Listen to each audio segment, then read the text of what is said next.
Hello students, today I am going to explain our next chapter that is concept of cost and revenue और इसे हम production cost के नाम से भी जानते हैं.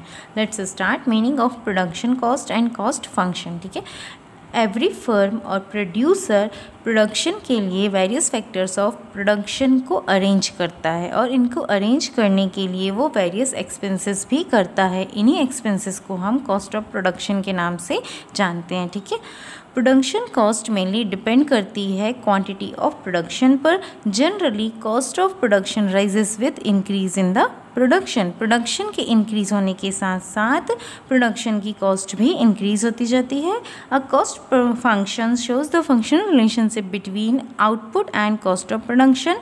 एक कॉस्ट फंक्शन शो करता है आउटपुट और कॉस्ट ऑफ प्रोडक्शन के बीच functional relationship. Here C equals to F into O means cost is the function of output. Now classification of production cost. There are three main types of cost, that is money cost, real cost and opportunity cost. And subtypes of money cost is explicit cost, implicit cost and normal profit. आज हम इस video में money cost को deeply study करेंगे. Means explicit cost क्या होती है, implicit cost क्या होती है और नॉर्मल प्रॉफिट क्या होता है. ठीक है, now money cost. Cost of production measured in terms of money is called the money cost.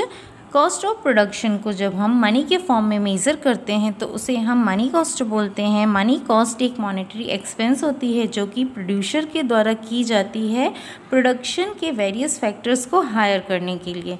ठीक है, according to J.L. Hansen, the money cost of producing a certain output of a commodity is the sum of all the payments to the factors of production engaged in the production of the commodity.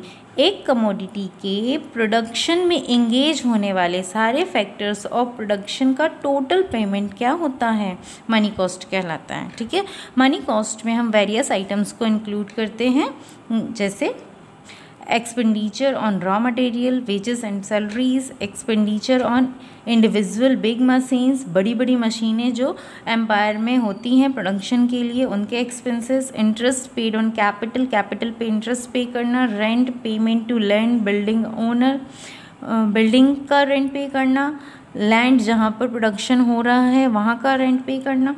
ठीक है, depreciation, management expenses, advertisement expenses, transportation expenses, payment made to insurance companies, normal profit, fuel expenses etcetera. ठीक है, ये सारे ही expenses और items money cost में हम इंक्लूड करते हैं. मनी कॉस्ट मेनली 3 टाइप्स की होती है. एक्सप्लिसिट कॉस्ट मीन्स जब हम मार्केट से इनपुट्स को हायर करते हैं उसकी कॉस्ट एक्सप्लिसिट कॉस्ट कहलाती है.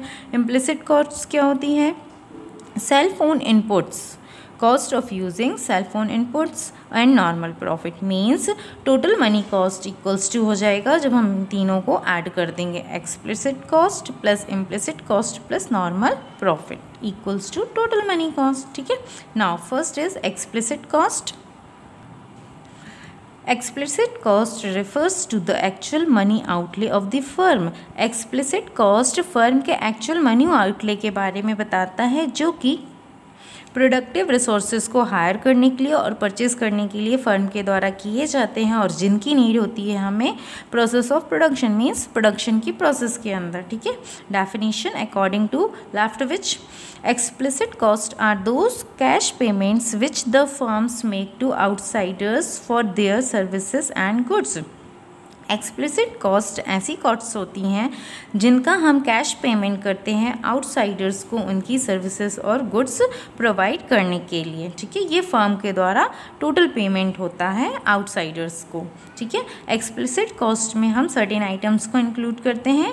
Expenditure on raw material, wages of labour, interest payment, rent of land and building, depreciation, advertisement expenses, insurance expenses and expenses made in tax payment etc. Now money cost में second आता है implicit cost. Implicit cost are payments which are not directly or actually paid out by the firm as no contractual disbursement is fixed for them. Implicit cost ऐसी payments होती है जो कि directly और actual में firm के द्वारा नहीं की जाती. It includes the prices of such services and factors which are used in production process but are not directly paid. Implicit cost में हम ऐसी सर्विसेज और फैक्टर्स के प्राइसेस को इंक्लूड करते हैं जिनका यूज़ हम प्रोडक्शन प्रोसेस में तो करते हैं लेकिन हम उनको डायरेक्टली पे नहीं करते हैं. For example, the service of the entrepreneur is a part of implicit cost.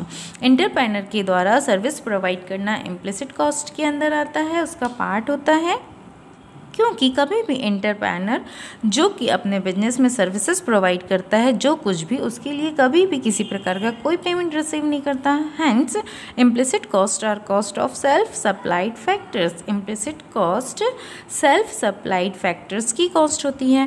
Definition according to Leftwich, implicit cost are cost of self owned and self employed resources. Implicit cost ऐसी cost होती है जो कि self employed और self owned resources के through की जाती है. Now items included in implicit cost. First is remuneration of service given by entrepreneur himself. Entrepreneur के द्वारा खुद से जो सर्विसेज प्रोवाइड की जाती हैं उसका रेम्यूनरेशन. एंटरप्रेन्योर के द्वारा जो कैपिटल प्रोवाइड कराई गई है बिजनेस में उसका इंटरेस्ट. एंटरप्रेन्योर के खुद की प्रेमाइसेस और लैंड का रेंट जिसे वो प्रोडक्शन प्रोसेस में यूज़ कर रहा है. Normal profit of entrepreneur, compensation needed for his management and organisational activities. Entrepreneur का नॉर्मल प्रॉफिट और ऑर्गेनाइजेशनल एक्टिविटीज़ और मैनेजमेंट के लिए जो कंपनसेशन की नीड होती है, ये सब. ठीक है, ये सारे आइटम्स हम इम्प्लिसिट कॉस्ट में इंक्लूड करते हैं जो कि डायरेक्टली पेमेंट नहीं होती हैं बल्कि इनडायरेक्टली पेमेंट होता है इनका. ठीक है. Now see is money cost में अब थर्ड आता है, थर्ड कॉस्ट आती है नॉर्मल प्रॉफिट. तो the minimum return which the entrepreneur must receive to continue the production process is known as normal profit. Normal profit एक मिनिमम रिटर्न होता है जिसे एंटरप्रेन्योर प्रोडक्शन प्रोसेस कंटिन्यू रहने पर मस्टली रिसीव करता है, उसे हम बोलते हैं नॉर्मल प्रॉफिट. अगर एंटरप्रेन्योर इस मिनिमम रिटर्न को रिसीव नहीं कर रहा है, मीन्स बिजनेसमैन या एंटरप्रेन्योर इस नॉर्मल प्रॉफिट को रिसीव नहीं कर रहा है प्रोडक्शन प्रोसेस के दौरान, तो फिर उसे अपना प्रोडक्शन की प्रोसेस स्टॉप कर देनी चाहिए. ठीक है. नॉर्मल प्रॉफिट टोटल कॉस्ट का एक पार्ट होता है. ठीक है. Now difference between implicit and explicit cost. ठीक है. तो एक्सप्लिसिट कॉस्ट क्या होती है? तो फैक्टर्स ऑफ प्रोडक्शन को हायर करने के लिए जो भी एक्सपेंसेस किए जाते हैं वो एक्सप्लिसिट कॉस्ट होती है. और इम्प्लिसिट कॉस्ट क्या होती है? ये मॉनेटरी एक्सपेंडिचर नहीं होती है बल्कि ओनर के द्वारा सेल्फ सर्विसेज प्रोवाइड की जाती हैं, उनकी कॉस्ट होती है. ठीक है. नाउ एक्सप्लिसिट कॉस्ट को हम बुक्स ऑफ अकाउंट्स में शो करते हैं, इम्प्लिसिट कॉस्ट को हम बुक्स ऑफ अकाउंट्स में शो नहीं करते हैं. एक्सप्लिसिट कॉस्ट एक पेमेंट कॉन्सेप्ट होता है जिसमें हम रेंट, वेजेस, इंटरेस्ट एक्सेट्रा इनको इंक्लूड करते हैं, जबकि इम्प्लिसिट कॉस्ट एक रिसिप्ट कॉन्सेप्ट होता है जिसमें हम wages of self labour, rent for self employed etcetera include करते हैं. I hope you guys understand. Thank you.